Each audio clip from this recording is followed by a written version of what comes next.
pessoal, tudo bem? Meu nome é Juliane Vilas Boas, sou advogada aqui do escritório Mascarinhas Barbosa. Hoje estou aqui com duas convidadas muito especiais, doutora Lívia Gabriela, nossa sócia, e doutora Jess, nossa coordenadora, todas do setor do regulatório. Sejam bem-vindas, meninas. Fala um pouquinho sobre vocês. Vamos lá, começar, tá, Jax? Bom, pessoal, meu nome é Aline Gabriela, como a Gil falou, sou sócia aqui no escritório, no segmento regulatório. Já estou aqui com 8 anos de casa, praticamente, vivendo, respirando direito regulatório. Então, fiquei muito feliz com o tema escolhido para falar no podcast de hoje. E você, Jess? Olá, pessoal, eu sou a Jessie. Trabalho há 1 ano no direito regulatório, é uma área muito interessante, mas trabalho aqui no escritório desde 2022. Estou muito feliz de estar aqui hoje. Então, meninas, afinal de contas, o que é o direito regulatório? Pouca gente conhece, né? Então, vamos falar um pouquinho, uma introdução assim, o que seria o direito regulatório? Essa é uma boa pergunta, porque quando a gente fala em regulatório, mas as pessoas riem. Por que você trabalha com regulatório? As pessoas concordam porque ninguém sabe o que é isso. Ninguém não, né, gente? Muita gente sabe, mas a grande maioria não conhece esse ramo do direito. E é muito importante a gente esclarecer, porque é algo muito presente da rotina. Então, é, o direito do regulatório busca uma harmonia ali entre o Estado e a atividade econômica. São órgãos reguladores, agências reguladoras, vamos dizer assim, que trazem normas que disciplinam a atividade empresarial dentro do que é considerado liberdade econômica ali, do que é assegurado pela Constituição, protegendo a parte hipossuficiente, o consumidor, o bem público, as pessoas como um todo, através do poder do Estado. Então, são normas que regulam a atividade econômica visando proteger o consumidor. Vamos colocar como exemplo que é mais comum. Assim, gente, eu vou falar tudo de uma maneira bem português mesmo, assim, bem claro, sem muito juridiquês, para que fique prático, porque o direito regulatório é um segmento ali muito próximo ao direito administrativo, envolve muito direito constitucional, mas trata de inúmeros órgãos, agências reguladoras, inúmeras normas. Ah, qual que é o código? Quando a gente fala em direito civil, qual que é o código? Código civil? Direito de processo, Código de processo civil? Não, não tem um código regulatório. A gente trata de tudo, a gente trata diversas legislações, a gente fala muito sobre constitucional, sobre direito administrativo, mas são inúmeros órgãos com legislações especiais tratando disso. Nossa, é muito, muito engraçado, né? Porque pouca gente mesmo conhece. Eu mesmo, quando eu falo, não, eu atuo com direito regulatório. O que é o direito regulatório? E tá tão presente no nosso dia. Você ouviu na faculdade falar de regulatório? Nunca ouvi. Você ouviu, Jess? Não ouvi. Não. Todo mundo de civil, previdenciário, regulatório, não conhece. Não, a gente pouco, né, escuta muito falar sobre esse nome. E assim, e Jesse, onde estaria presente o direito regulatório? É porque a gente vê muito assim, e pra gente ter uma noção, né, o pessoal saber onde está presente, em qual segmento estaria presente? Só no varejo? Então, as pessoas muito quando pensam em direito regulatório, elas vinculam o PROCON, né? As multas do PROCON, quando o PROCON ele aplica penalidade, só que não está vinculado somente ao PROCON.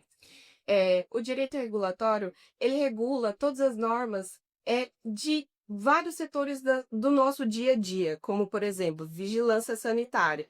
Todas as questões vinculadas à saúde ali no mercado, você está ali, tem o produto vencido, é a vigilância sanitária que pode promover essa regulação, pode poder estar ali, né, frente a frente, pelo consumidor, né, questionando essas coisas.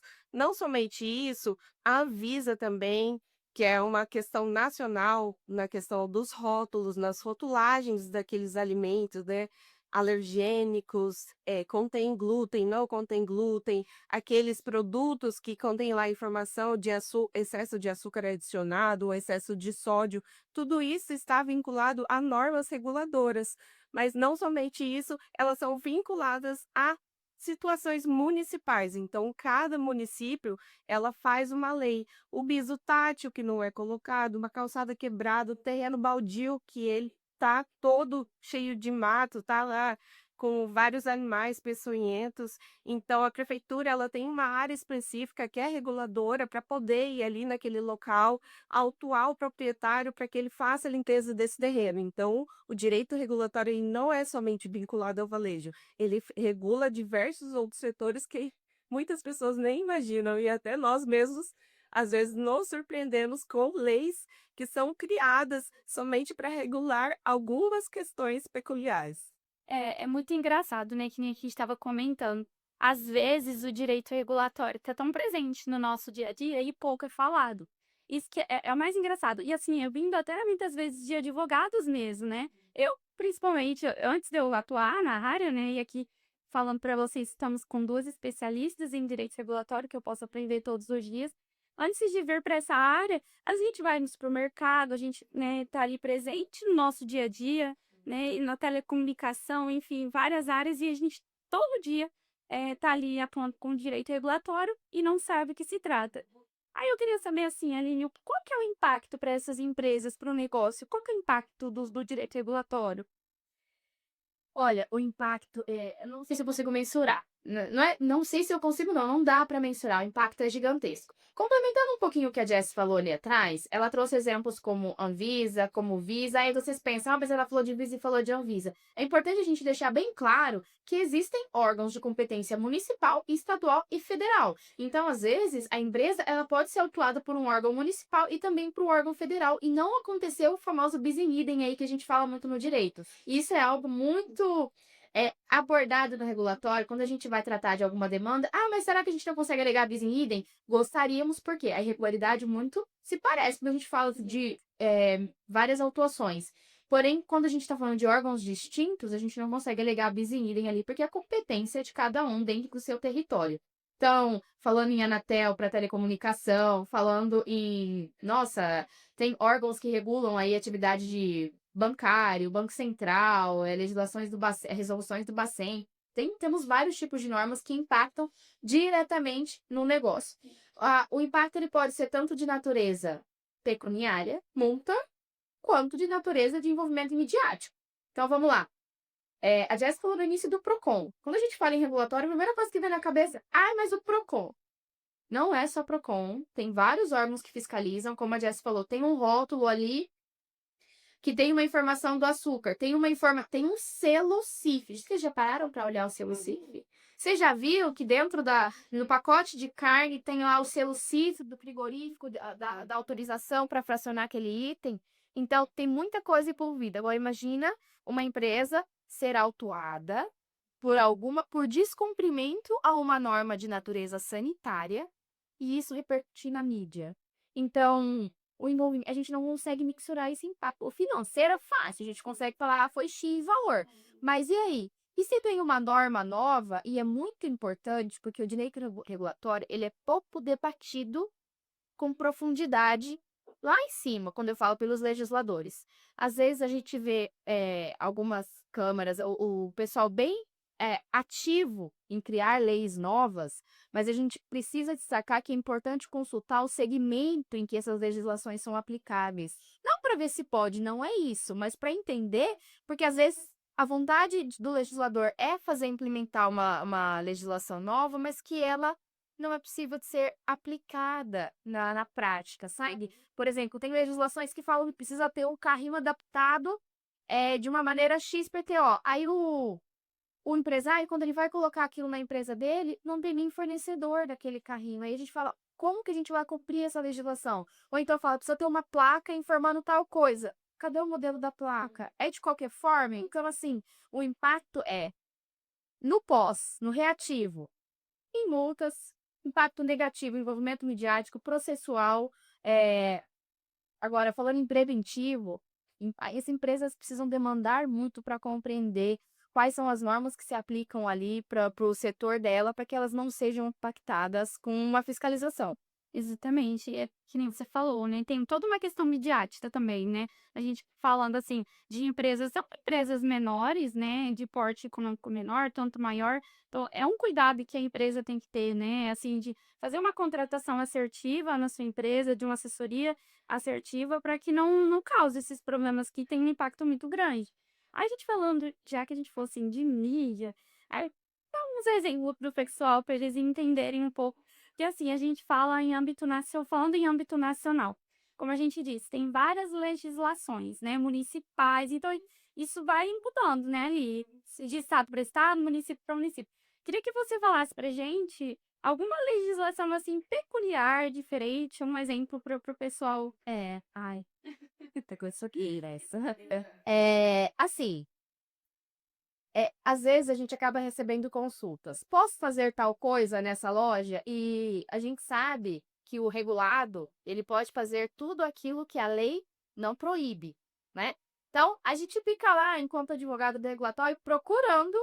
Tem alguma lei que proíbe isso, alguma lei que proíbe aquilo, e aí, às vezes, a gente acaba não encontrando, mas a gente também acaba se deparando aí com legislações que a gente olha e fala, meu Deus, super bacanas, tá? Mas de aplicabilidade ali, âmbito local, municipal, por exemplo, eu já encontrei uma lei que dispõe que alguns supermercados precisam ter, supermercados e estabelecimentos, não me recordo agora, uma placa informando da importância do consumo consciente de carambola para pessoas que têm problemas renais, né? Assim, muito interessante essa informação. Posso citar outra peculiaridade? A carne pré-moída. Por exemplo, aqui em Campo Grande, a gente pode vender a carne pré-moída desde que devidamente embalada. Só que em outras cidades, essas carnes pré-moídas, elas não podem ser comercializadas dessa forma. Tem um do passível de aplicação da penalidade. Existem localidades em que a moagem da carne tem que acontecer apenas na presença do consumidor.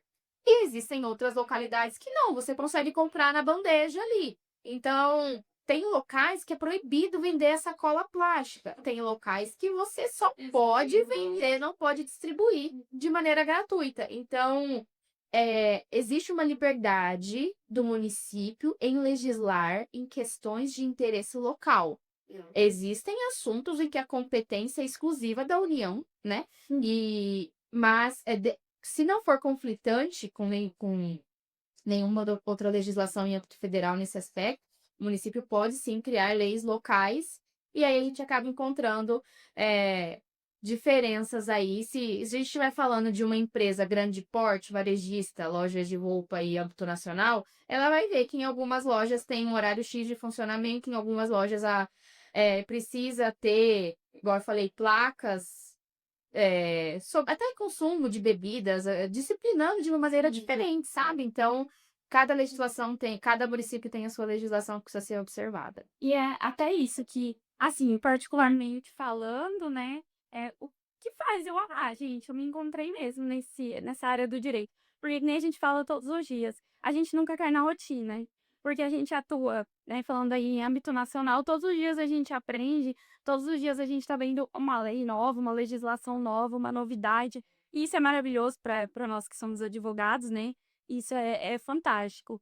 Meninas, assim, é, sabendo que vocês atuam já tem um tempo, né, com essa área do direito, eu queria saber, vocês têm algum caso que vocês conseguiram um desfecho, assim, para a empresa e vocês conseguiram reverter essa situação às vezes, uma multa, alguma...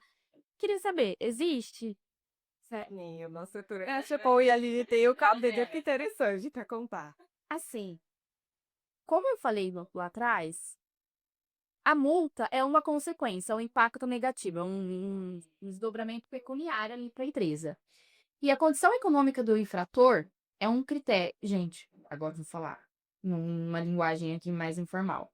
O porte da empresa, o faturamento dessa empresa é uma condição que leva à fixação da multa. Então, o legislador, ele não quer aplicar uma multa a ponto de lesar aquele estabelecimento e que ele deixe de funcionar por conta daquela multa. Mas aquela multa também precisa ter um impacto para que doer no bolso. Tem que doer no bolso para que aquela prática não se repita. Então, tem que haver um equilíbrio entre o porte da empresa e a multa aplicada. E a gente já encontrou um caso, em verdade, vários casos. Ai, meu Deus do céu.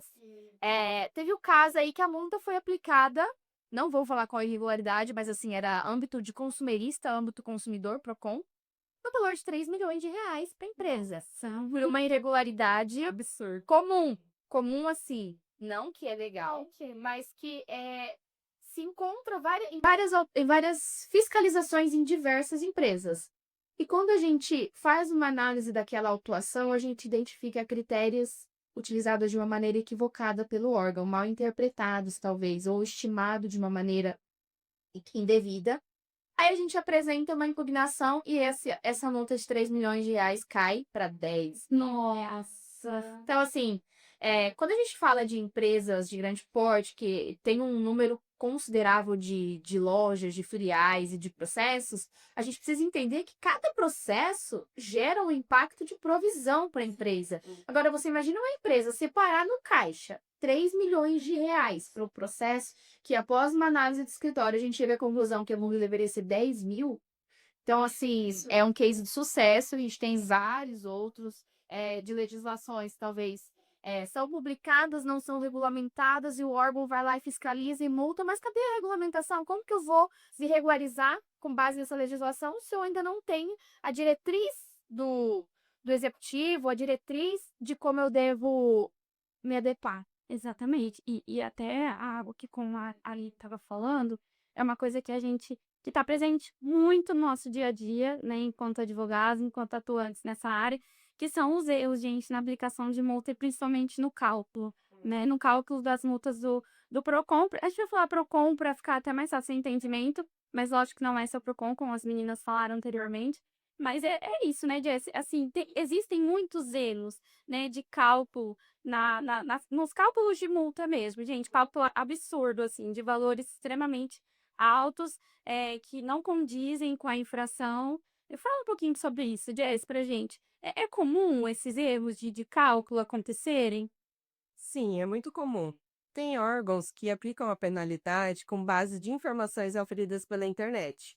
Então, muitas vezes eles estimam um faturamento muito alto, 20 milhões, 10 milhões, e às vezes é uma loja muito pequena e não chega nem a 1 milhão de faturamento. Então, a gente precisa apresentar os dados relativos geralmente ao último trimestre, e o último trimestre às vezes bate 1,5 milhão. Entre 1,5 milhão e 20 milhões há uma diferença muito grande. Então, a gente impugna especificamente nessa parte, reduzindo consideravelmente o valor da multa a ser aplicada. Assim, muitas vezes a gente não consegue afastar a irregularidade, porque a irregularidade ela foi constatada, mas a gente consegue reduzir a aplicação da penalidade para um valor mais que condiz com o real faturamento daquela loja. E até é importante a gente até chamar a atenção, né? Espero que muitos empresários assistam mesmo a esse podcast, ou até mesmo advogados, né, que atendam esse setor.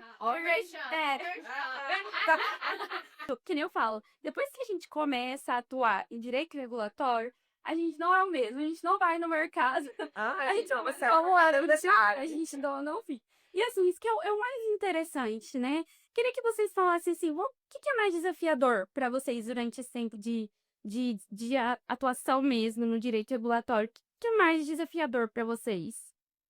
Quer começar, Jess? Eu posso começar. Quando eu comecei a trabalhar com direito regulatório, eu sempre gostei muito de ler em relação a leis. E quando eu cheguei ali no regulatório, eu percebi que para atuação eu preciso entender como funciona o órgão. Então eu preciso entrar aí no órgão, buscar a lei dele, né? Ver a aplicação da lei.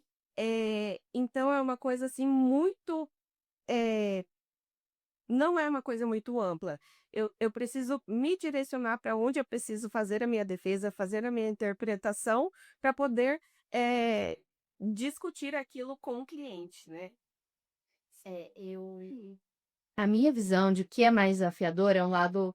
Acho que como eu tô há bastante tempo nesse assunto, é o lado pró-empresa. Eu acho que existem muitas legislações, como eu falei no início, que são difíceis de operacionalizar. E eu acho que falta um pouquinho do órgão entender o lado do empresário, em como ele vai fazer acontecer aquilo lá. Então, tem algumas legislações, como, por exemplo, a lei do preço por unidade de medida. Não sei se vocês conhecem, mas é uma lei não muito antiga, né? Relativamente recente, onde diz que cada etiqueta de preço deve conter o preço por unidade de medida. Então, se a gente está falando de um fardo de refrigerante, o fardo custa R$ 50, bem, eu sou de humanas, então vou usar arredondar aqui. Se tiver 5 unidades, tem que estar na etiqueta. Valor por unidade, R$ 10. Agora, o legislador não trouxe de uma maneira muito clara para alguns itens. Por exemplo, e o rolo de papel higiênico? O pacote tem 12 rolos de papel higiênico. Como que a gente faz com isso? É por rolo? É por metro? Como que vai funcionar, sabe? Dificulta. Então, existem várias interpretações. Sobre como isso deve acontecer, como isso vai ser aplicado. Então, eu acho que falta. Não é que falta, mas a gente precisa harmonizar um pouco mais, que o objetivo do regulatório é uma harmonia entre o direito público, entre a atividade estatal e a atividade empresarial. Então, falta essa harmonia para que, de fato, seja possível exercer aí, cumprir com todas as legislações. E assim, essa pergunta é até um pouco engraçada, assim, pra gente que trabalha nesse ramo, porque desafiador a gente é todos os dias, né? A gente trabalha numa área, assim, que realmente a gente é desafiado todos os dias. A gente que tá atuando nisso, assim, né, nesse ramo mesmo, a gente vê que se a gente não se colocar à disposição, não ir atrás, a gente vai ficar ali, né, no mesmismo e na mesmice, né?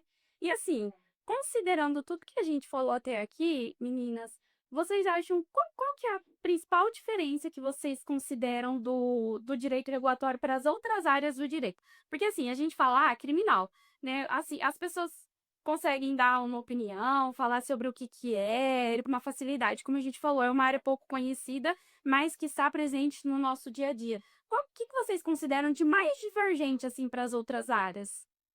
Eu acho que é o leque de legislações envolvidas por segmento.